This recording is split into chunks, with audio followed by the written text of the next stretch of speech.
ஆப்பிரிக்காவின் நமீபியாவில் விழுந்த சதுர வடிவ விண்கல். இதுதான் உலகிலேயே மிகப்பெரிய இரும்பு எரிக்கல் என்று கூறுகிறார்கள். இதில் மறைந்திருக்கும் அறிவியல் பின்னணி குறித்து இந்த வீடியோ தொகுப்பில் பார்க்கலாம். பொதுவாக விண்கற்கள் என்பது ஒப்பீட்டளவில் சிறியதாக இருக்கும். இது பூமிக்கு வெளியிலிருந்து பூமியின் மேற்பரப்பை அடையும் பொருளாகும். விண்வெளியில் இருக்கும் போது இது விண்கல் என அழைக்கப்படுகிறது. சூரிய மண்டலத்தில் பில்லியன் கணக்கில் சிறு கற்களும் உலோக பாறைகளும் நீந்தி கொண்டிருக்கின்றன.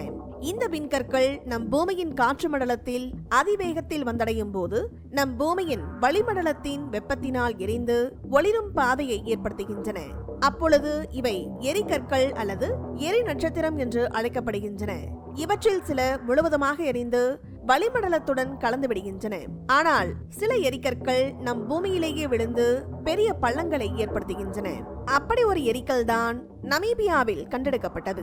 1920ஆம் ஆண்டு நமீபியாவின் குரோட்ஃபான்சைன் பகுதியில் தன்னுடைய நிலத்தை உழுது கொண்டிருந்த ஒரு விவசாயி எதிர்பாராத விதமாக ஒரு பிரம்மாண்ட எரிக்கல்லை கண்டுபிடித்தார். அவரது உழவு கலப்பை திடீரென தடைப்பட்டதுதான் அந்த அரிய கண்டுபிடிப்பிற்கு காரணம் என்று கூறுகிறார்கள்.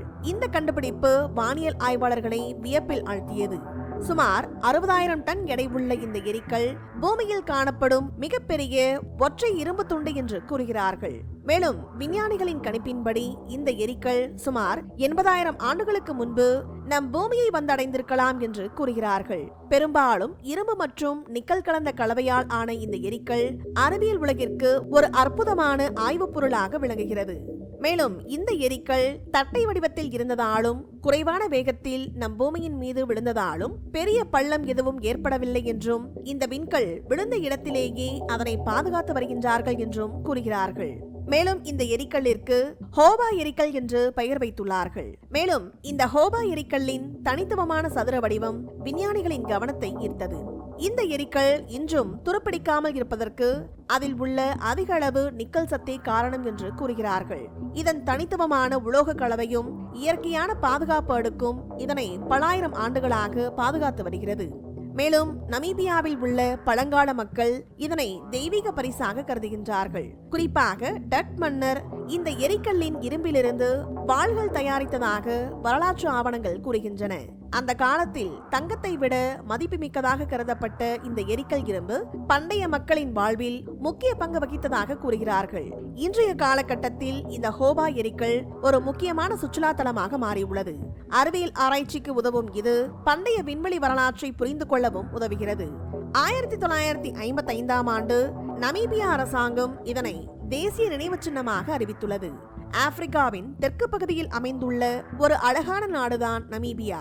மலைகள், அழகிய சமவெளி பரப்புகள், எண்ணற்ற வனவிலங்குகள் என பூமியில் இருக்கும் சொர்க்கமாக நமீபியா திகழ்கிறது. பல்வேறு ஆச்சரியமூட்டும் நிலப்பரப்பை கொண்டுள்ள நமீபியா உலகளவில் பலர் விரும்பும் சுற்றுலா தலங்களில் ஒன்றாக உள்ளது. உலகின் பல பகுதிகளிலிருந்து விஞ்ஞானிகள், ஆராய்ச்சியாளர்கள் மற்றும் சுற்றுலா பயணிகள் இந்த ஹோபா எரிக்கல்லை பார்வையிட்டு வருகிறார்கள்.